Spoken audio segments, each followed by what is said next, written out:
One thing that's cool about a makerspace is like when someone walks in and they have like that idea and the way they talk about it and they're excited and it's like this is my baby, you know. And so you right away like just the look in their eyes, how they're excited about it. And it could be, and some of them are, decent, products, but even those that are like, I don't know about this, but you still see that excitement, but you're like, okay, let's see how we can figure this out because eh, you know what that feels like. Hey, everybody, I'm Jonathan from Autodesk. Welcome to Shop Talk, the podcast series where we talk from shop to shop with makers, inventors, and designers. Today, we're talking to Vladimir Mariano from Desktop Makes. Vladimir runs a couple maker spaces, he's got a YouTube channel, and he has an educational program. I like this episode because we're talking about people who don't really have a background in this stuff and how the new technology we have available to us enables them to be makers, inventors, and designers themselves. Let's dive in.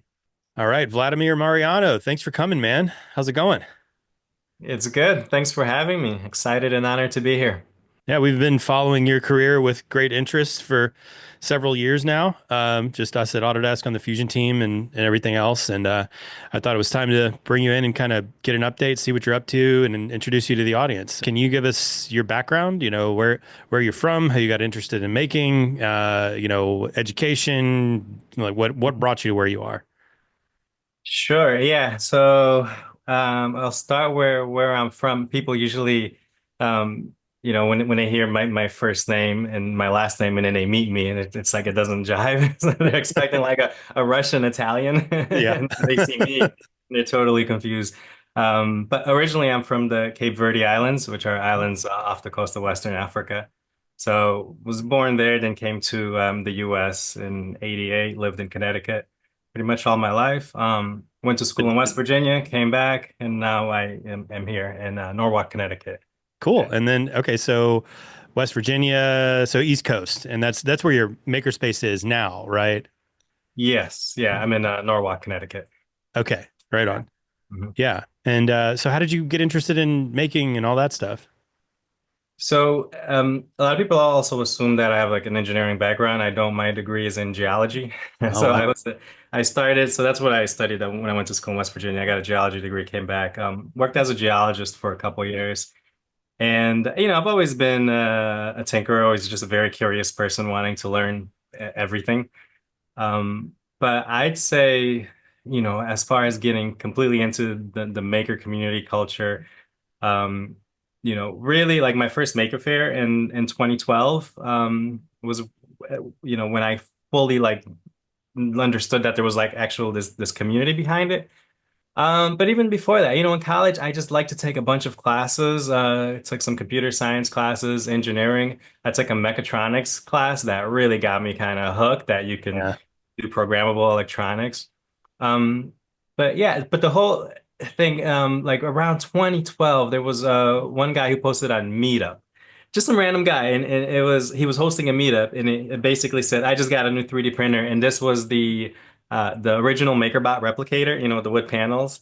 And he was Uh-huh. like, I got a 3D printer. Let's get together and see how this thing works. And so he opened up his house, was just kind of very generous, like to all like these strangers. There was, I think, maybe like six of us or so. We just showed up. We were like, oh, cool, you got a 3D printer. And then we just kind of figured out how to get it going. And then we started this weekly meetup where we would just take turns meeting at each other's houses and we were all would be working on different projects. So it was kind of like a mobile maker space. We would just move it around. Uh-huh.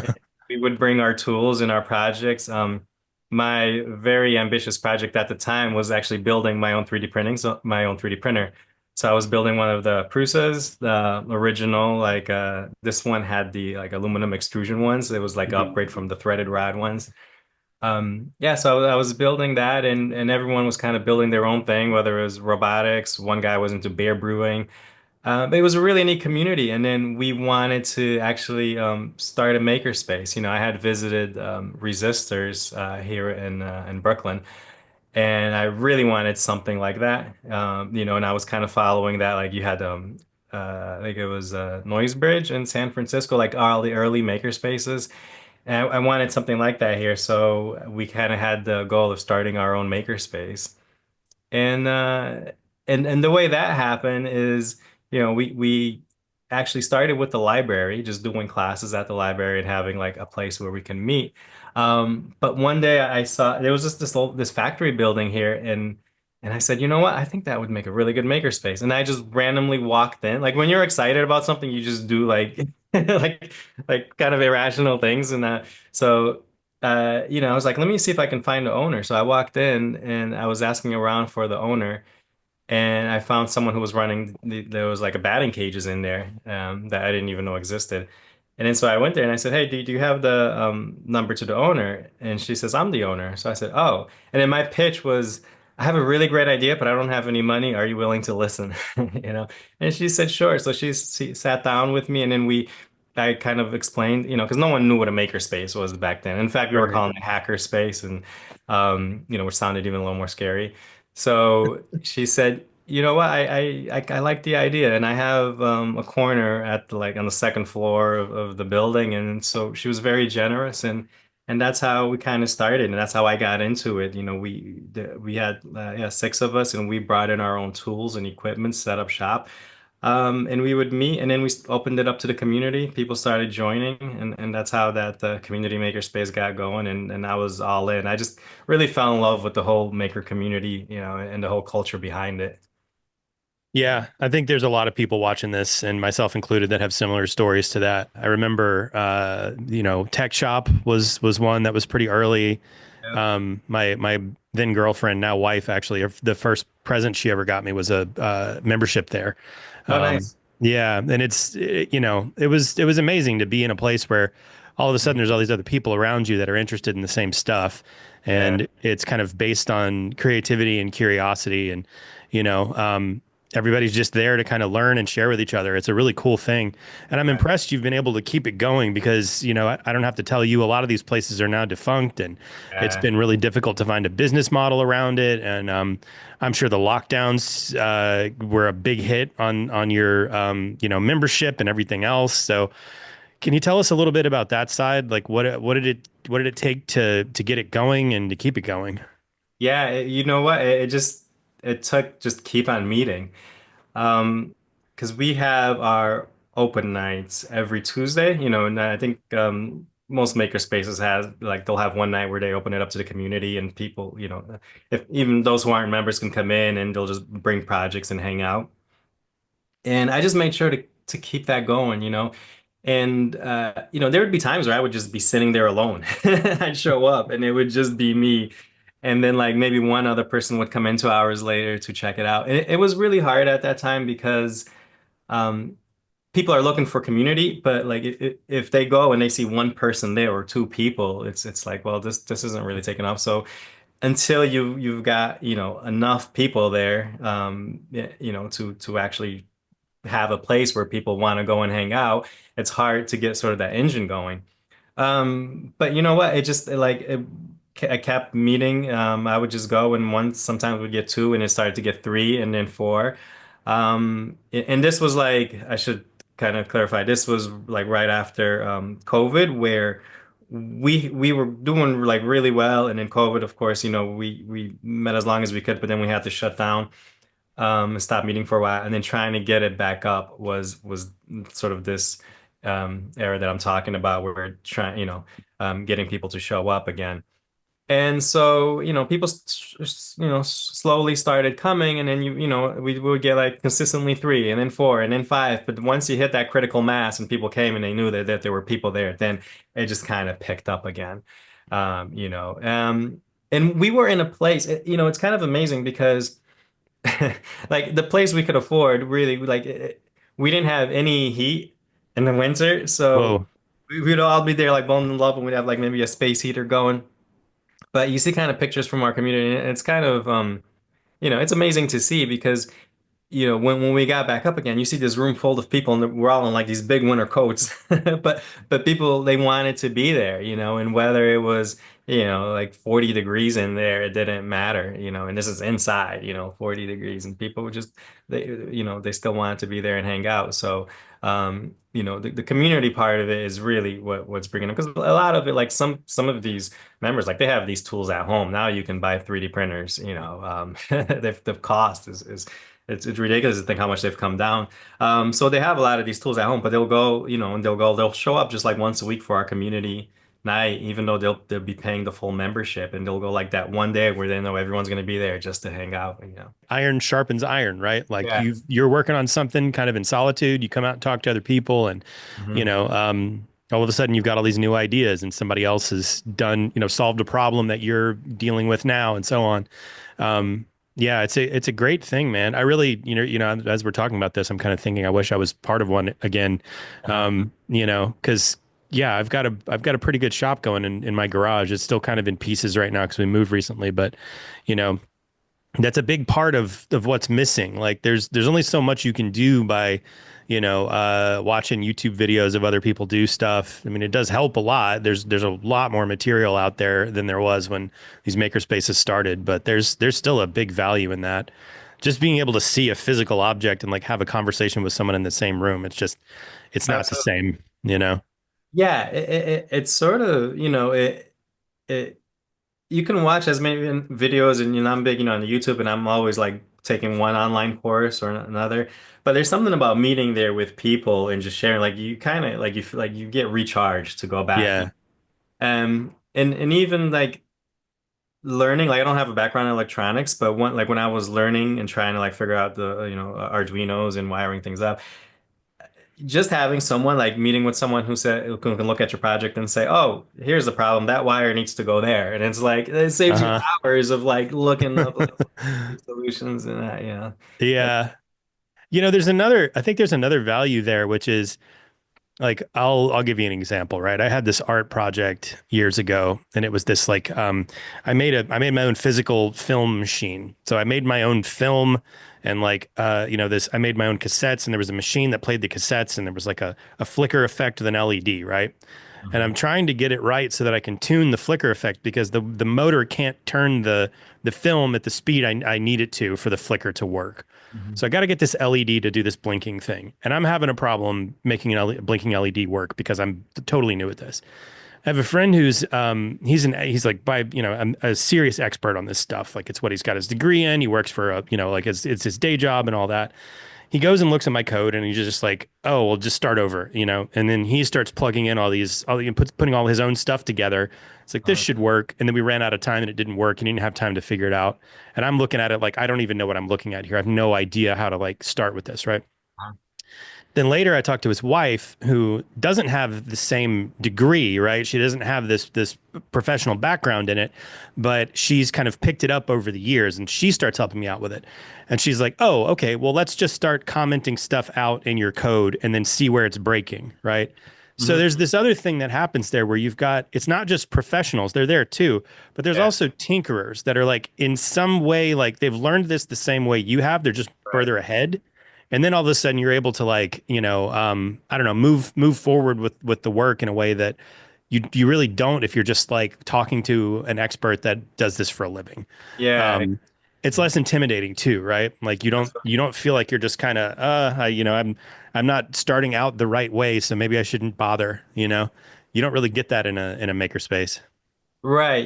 And sort of besides like the community and the tools, it's that culture in the maker space that sort of it has a whole different way towards education where like the example you described, like here's all this code I don't understand. Well, let's just see what happens if we start changing things, and people who aren't not afraid to just do that. So it's this idea that okay, I can take a workshop and learn how to use a 3D printer or a laser cutter, and it's a 2 hour workshop versus like a 6 month or a 2 year program I have to go through.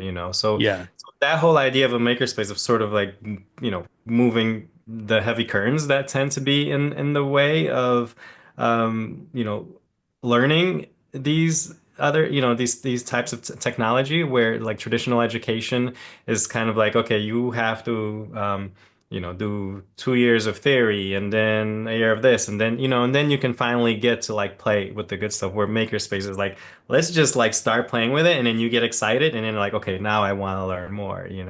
And that's how I tend to like when I do all the trainings and stuff it's kind of like with 3D printing is let's just print something, let's just grab something from Thingiverse printables and quickly go through the slicer and show you the process. And then people like they light up when they see it happening. And they're like, oh, I want to learn how to do that. Now I want to learn how to make my own designs. Like where Right. do I go for that? And then Right. you have that, that fuel is there to get them to do it. So you started with the community makerspace. What was the next thing that came in after that? So, and while I was doing the community makerspace, I actually had a full-time job. So I was working as for the planning and zoning department Uh-huh. here. And That so I was geology degree at work, sort of. Yeah, not even like because I didn't that didn't require any geology. So after my geology days, I went and applied for this position, but yeah, I didn't use any geology. Although it Yeah. was funny because it was one of like it listed like a bunch of degrees you had to have to apply for the job. One of them just happened to be geology, and that's how Sure. I Yeah. found Yeah. it. I could see that. You have to understand how systems work and like, Yeah, yeah, read maps, yeah, and stuff. sure. Yeah. So I was doing that, and you know, it was just one of those jobs where I mean it was like it was good. It paid well, good benefits, and the people I work with was great, but it's just like I didn't feel, fulfilled. And there was like certain things that were like the job would kind of get hijacked with, by other means, and then you just Yeah. felt like what you were doing was meaningless. Yeah. Um, and it was like I remember like like one day we're like I mean, I had been wanting to leave, but like the day that that was like okay, I'm out of here is, I sat down like doing my normal routine, get a cup of coffee, sat down with the file, I opened up the file, and it's just like I just felt like the energy just completely like drain out of I've me. been there, man. Yeah. It's like, the way I describe it is, I don't know if you ever watched like Ghostbusters in the day, and Yeah. and they had that thing that they would throw, I forget the name of it, they would throw it on the ground and they would step on the thing and it would open up and all the ghosts would The go in ghost there. catcher, right? Yeah, the ghost, yeah, Yeah. that thing. And then so I felt like that was like the file I opened up and like my all the energy, like just the desire to do anything just like was sucked out of me and went into I'm sitting there like deflated in that chair. And then Uh-huh. like, okay, it was at that moment it was like definitive. I gotta get out of here and do something else, because I knew like the excitement I felt when I was doing stuff with the maker space and being with that community and doing creative things. So yeah, so then I left that, and then that's when I kind of fully focused on the makerspace. I didn't know what I was gonna do. I had some ideas, and that was actually because at that time I also started using Fusion, and I had been using it for a year, and I loved taking online courses. So I thought, well, maybe I can do my own, and then that's so I started creating tutorials and then put a course together teaching Fusion. So that's how that door kind of got opened up because I left my job and then like the plan was to figure out a plan. So and then so I said, let me try this, let me pick something that I love doing. I love 3D design and 3D printing. So then that's when like the whole creating the YouTube channel and the online courses started. And that was at like 2016. Something really interesting about makerspaces in general, but yours in particular, is being there and seeing things that become real products kind of in their infancy, right? Mhm. Like when I was at Tech Shop, one of the guys that was there all the time, the same time I was always there, it was working on the Oru kayak. Have you seen those? It's like it's this corrugated plastic kayak that Uh-huh. folds into basically like an art portfolio sized case. Yeah, I And think yeah, I've seen something like that. Yeah. you've probably seen them. They have them. They're at REI now. They're all over the world. Like Uh-huh. it really was really successful. But I got to be there hanging out with this guy while he's got like big sheets of cardboard and he's scoring them and trying to figure out the patterns and all that stuff. It's like origami, right? Oru kayak. Yeah, okay. Um, yeah, and he was, troubleshooting the different like manufacturing methods. Maybe this needs to be on a CNC machine, and like what kind of Hmm. bits do I need, and what material is going to hold up well enough for this thing to be, seaworthy or whatever. Hmm. Um, and this is a few years ago we sponsored. a video for you, and you had someone from your makerspace.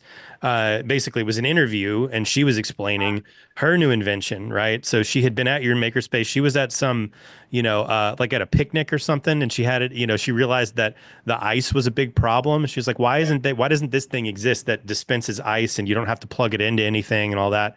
So she Yep. had this really cool, product she was working on, and it's happening there. So could you give us a few examples of some like real products that came out of your makerspace? Yeah, so that was Lisa, Yeah. and she walked in, and you can tell like one thing that's cool about a makerspace is like when someone walks in and they have like that idea and the way they talk about it and they're excited and it's like this is my baby, and so you right away like just the look in their eyes, how they're excited about it, and it could be, and some of them are decent products, but even those that are like I don't know about this, but you still see that excitement, but you're like, okay, let's see how we can figure this out because you know what that feels like. Yeah. But yeah, so the product, and we did a whole interview um on my channel, but it was basically the idea where like you go to a cookout and then like there's this bag of ice there and then everyone's like scooping like their their You cups leave into one it, solo grab it cup in there. it, and then it's like Yeah. spilling out everywhere. It's not very sanitary. Yeah. Yeah, she's like, no, no, no, this doesn't work.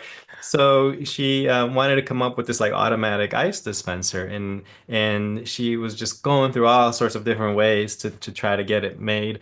And then somehow she heard of 3D printing, and then someone then said, "Oh, you should go check out this makerspace because they have 3D printers there." So she showed up, and then she actually had a design, worked with someone who was using I don't know what they were using. She had step files, and then and so I said, based on her excitement, I said, sure, I'll help you with this, and I thought it was a cool idea too.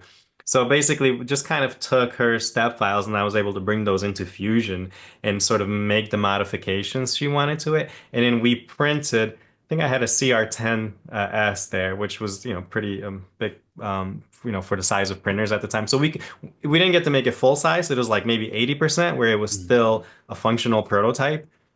So we got to actually make it, and designed it in Fusion, 3D printed. It was like a 3 day long print. Yeah. Yeah. So those CR10s didn't print like the bamboos do today. So or the new Prusas. So we got it printed, and then she would actually, brought in some like little like those rocks or gems and put in it, and we got to try it out, and it worked. And then so the next step was then she could actually take that to investors, and instead of like having to describe it as like this is how it works. And you can actually Hmm. like bring ice and put it in and have it and show how it works. So those are the kind of things where, and you find them everywhere. Like people everywhere. And that's the beautiful thing with maker spaces is like when we were setting up our maker space, like I went to the post office to register our names and get our address in. Even the post office lady was like, I told her what we were doing, and she goes, "Oh, I have this kitchen utensil idea," and she starts explaining it to me. And I'm like, you know, it's just like anyone you meet, like it's like so many Yeah. people have these ideas, because it's not like you have to go one way to be like a product designer to come up with a great idea. Everyone has their own experiences and they have like a specific, need and based on what they know and like they can see that there's a gap there and something needs to be made. So the beautiful thing with makerspaces is you bring just people from everywhere and all different experiences and they get to, have access to these types of tools to develop products.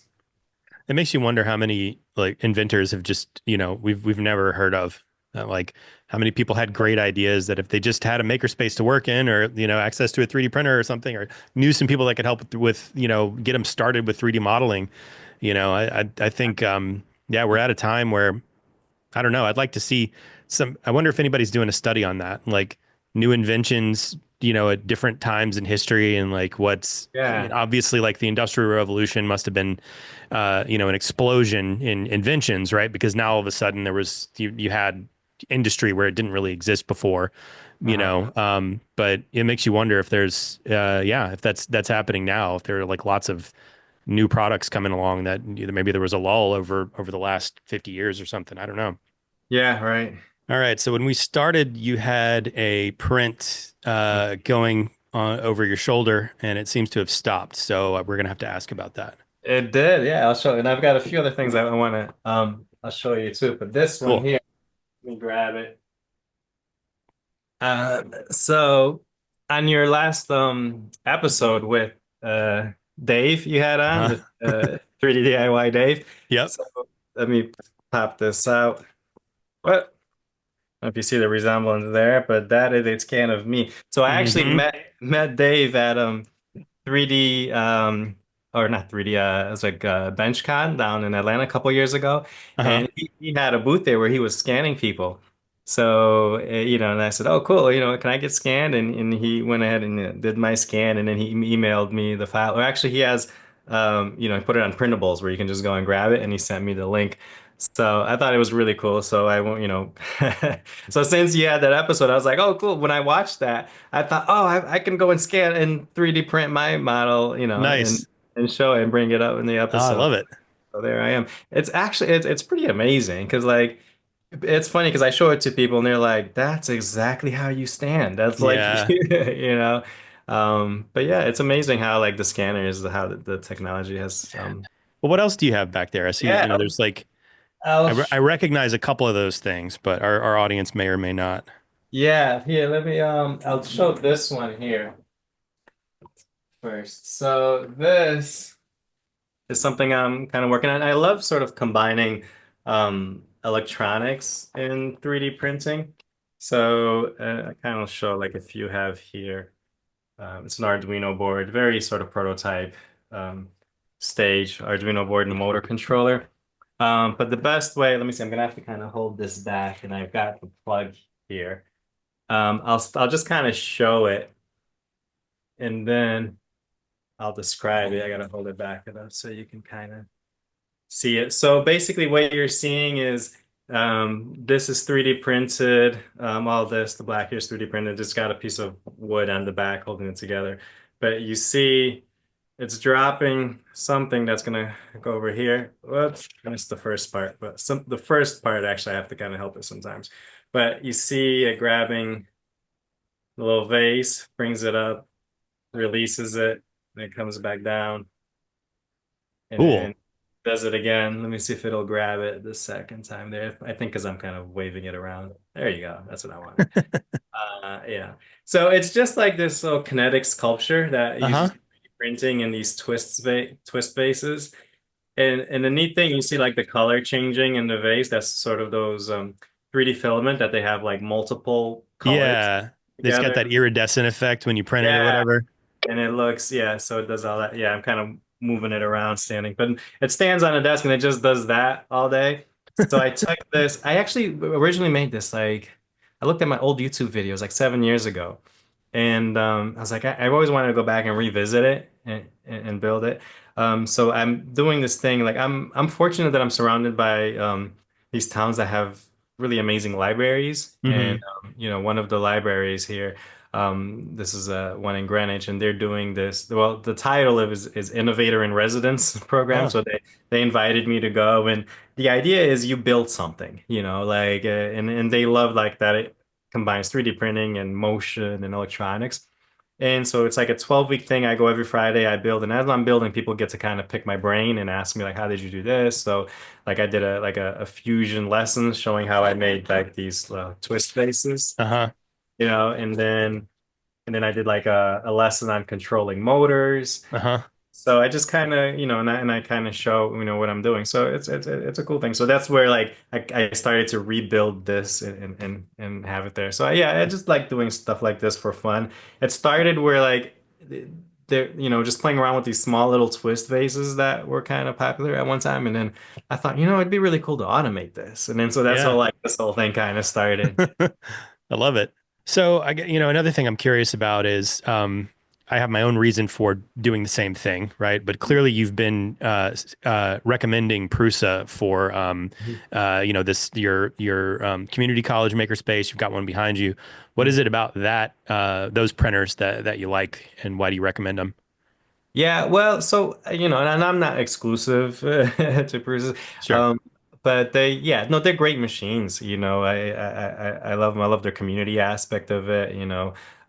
Just the whole story of how they started. Like they're the whole with the little threaded rod machines. And that's how I started with building one of those. And they really, brought up like their impact on the 3D printing community. So.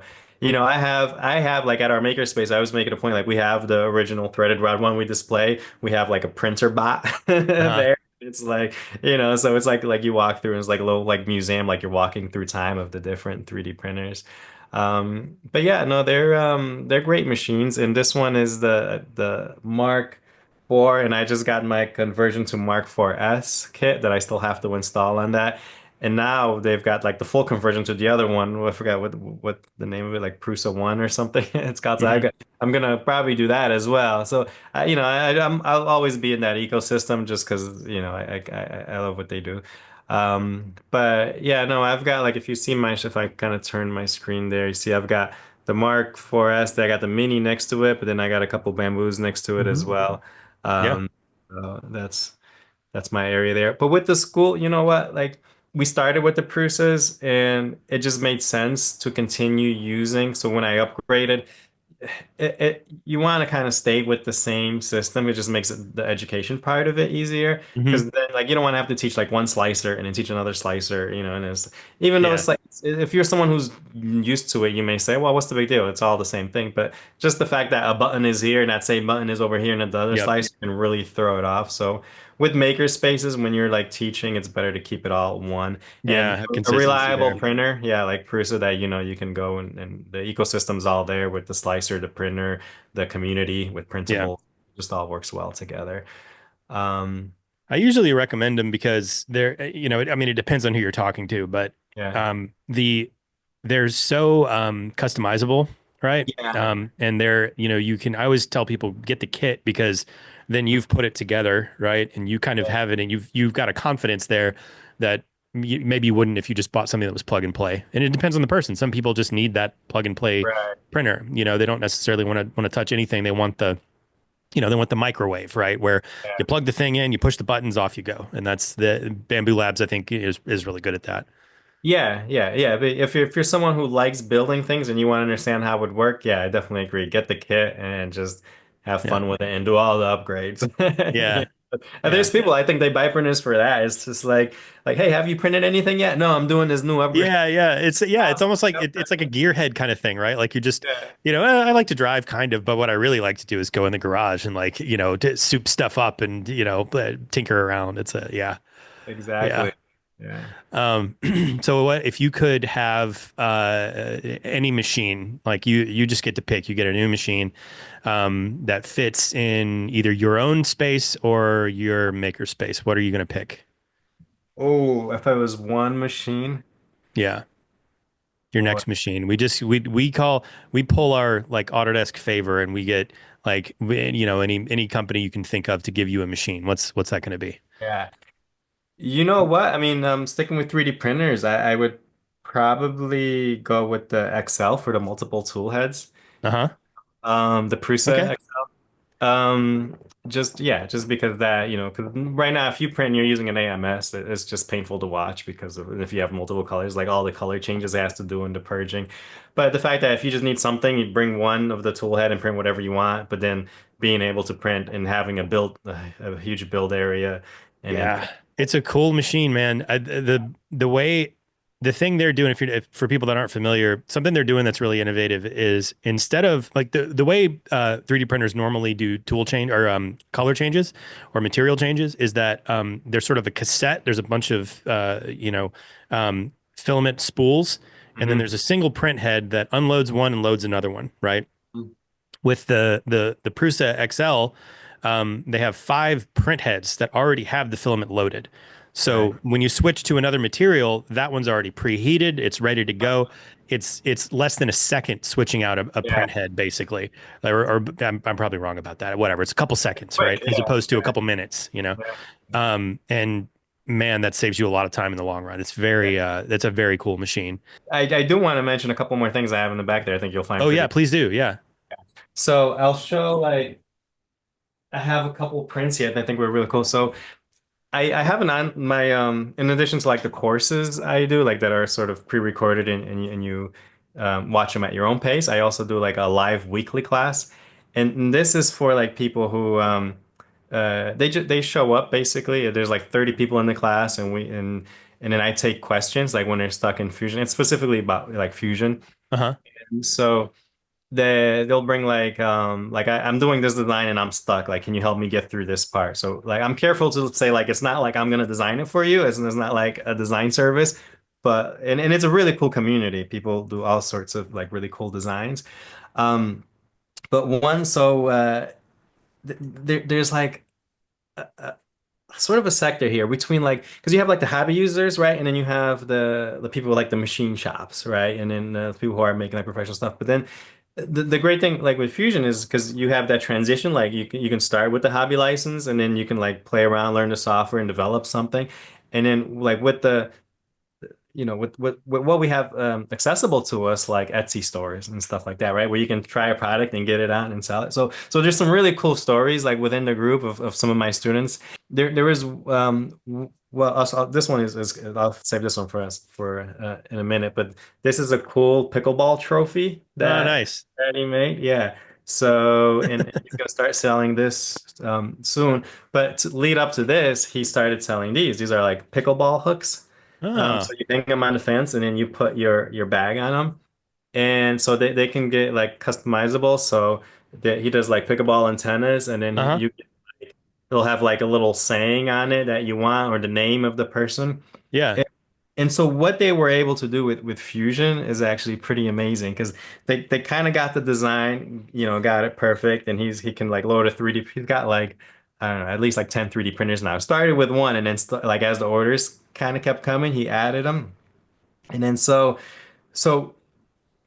each one of these they used to like go in and like so if you got like 20 orders, you got to go in and like type the name of the order and it, like the name of the person and what saying that they want and what color. And then Ed, who's working with Kayvon, he's not a programmer, but he's kind of dabbles in it. And then he was looking into like the Python scripting in Fusion, and he was able to develop like play his own code where he got developed his own script there, where just like a pop-up box would come up and it would say like, okay, what's the name of the person? You would put that in, which saying do you want, what color, and then it would just run the code and it would automatically go ahead and edit the design, the sketch, and then it would update the 3D model.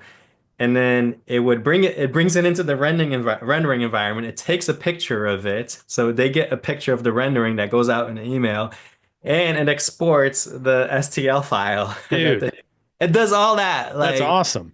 isn't it?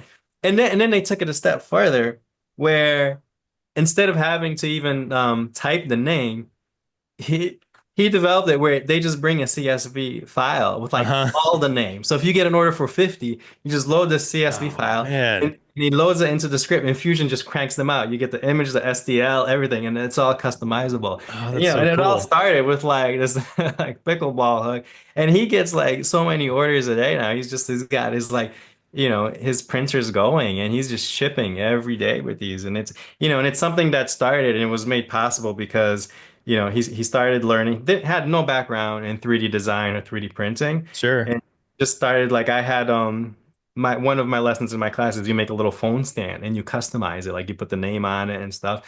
And then he really had a lot of fun with that, really started customizing it. But then it's like and giving it as gifts to people and then that kind of started well what else can I do and then and then it led to this and then it was like and then a whole Python script to like I mean it's like a full process in itself. Yeah. It's sort of well oiled and it's just amazing because I don't know how many people are doing stuff like this like the way he was able that the two of them were able to work together to kind of get using the Python scripting with Fusion to get something that's customizable but it just handles it all together. I mean, you're just like, imagine how much time that saves you. Oh You my sell goodness. those things for 10 bucks a pop and like 50 orders come in. You just Yeah. have a CSV, there you go. And it's printing them out and like totally doable if you Yeah. kind of strike while the iron's hot and you find something people like. And pickleball is a great example, right? Like this is kind of a Yeah. new sport, right? Everybody's doing it. It's like it's starting to take over all over the place. You kind of yeah, like jump on that bandwagon, get your timing right. There you go. Like you know. There and goes your that day job. yeah, exactly, and that's why it's so great because like the flexibility, or you can, because he started with like the exercise machines, and those were doing really well, or the little iPad holders on the exercise machines, and he, put it on his Etsy shop. It's I think what is it called? KP3D Makes is his Etsy shop. But you go through there and you can see the progression, all the stuff he started adding, and then it's like, okay, what is popular now? What is trending? And I think it was his daughter who gave him the idea because she was playing pickleball and was like, Yeah. hey, do something with pickleball. It's really blowing up, and how fast you can go from that's not a bad idea to like full production Yeah. is quick, and then so like 3D printing and having access, to Fusion, where you can just make these really quick, and how it works well with 3D printing. I was just like, okay, I'm gonna make this 3D printing. It's just gonna open up the slicer, throw it in, and boom, you're good to go. So he like loads up his printers. Like he actually has a full, like he has his another business that he operates. So he has all his printers going, and he goes to work and he comes back and they're all done with the first batch, and he throws on another batch before he goes to bed and just gets them in the morning. Print. But yeah, so you don't know what the next big thing is going to be, but or the next trend, or even if it's, then for the next few months, there's this one thing, and it's like, let's get on that, and like overnight, you Yeah. So zombie apocalypse question. All right. So this is just kind of a fun one we do at the end of most of our episodes. okay. So the scenario is it's the zombie apocalypse. You got to start over, and so you need to go out and procure some tool to kind of start over with. hmm You can get anything you need, but you're putting yourself at great personal risk to go get it. So how do you start over? Like building your own makerspace that's going to help rebuild civilization. How do I start over? Yeah. Let's assume you've got power, right? So you've got like a solar setup, battery, something like Yeah. that. You've got like some weird contraption that's, like wood burning steam power, something. Yeah. You've got power, you've got a place. So like how do you start over with tools? My mind's just straight gonna go to 3D printing. Like, I Okay. want a Yeah. 3D printer, and I'm gonna stick to that answer before I think about it more and try to come up with a more rational answer. Good. I'm Go with it. sticking with it. Um, like when they say like if the only tool you have is a hammer, then every problem is a nail. Like Hmm. I feel like yeah, because everything like I go straight to my 3D printers as like a first solution. So like every problem is filament needed to be melted, you know. So I don't know. I just feel like you know just to be able to design anything I want and then like have it in physical form, like I can solve a lot of problems like that. I think a lot of needs of just like, okay, I can, I need to have a way of two twigs going together to make this thing, or like I'm gonna 3D print a bracket, and there you go. So it's gonna be a 3D printer. That's my final answer. Good. Love it. Yeah. And it's very on brand too. Awesome. Nice one, Vladimir. Thank you. All right. So why don't you give us a plug for where we can find you? Where you would like us to look at your work and invite people to your maker spaces. Yeah, so desktop makes in all forms. I tend to focus more on YouTube, so I have my YouTube channel. If you just search desktop makes, so it's just like a desktop, and then On your shirt. oh yeah, here we go. Yeah, desktop makes. So that's where I am. Website is desktopmakes.com. Cool. And then through those, you'll be able to find your the educational content you sell and all that. Yeah, so my YouTube channel, I do a lot of tutorials and probably start, more stuff with makerspace content. But they usually all have like some type of Fusion tutorial in there of whatever I'm making. My website, you can go there and find access to my courses, whether it's my pre-recorded courses or if you want to join a live class and have access to a community and help with your designs. I also have a blog on my website that you can check out where I do tutorials as well. Cool. All right. Thanks so much, Vladimir. Good talking to you, man. Thank you. Yeah, it's been fun. Hey, everyone. Don't forget to like, comment, and subscribe to our YouTube channel to stay up to date with all things Shop Talk. If you're ready to try Fusion for yourself, find the link in our description.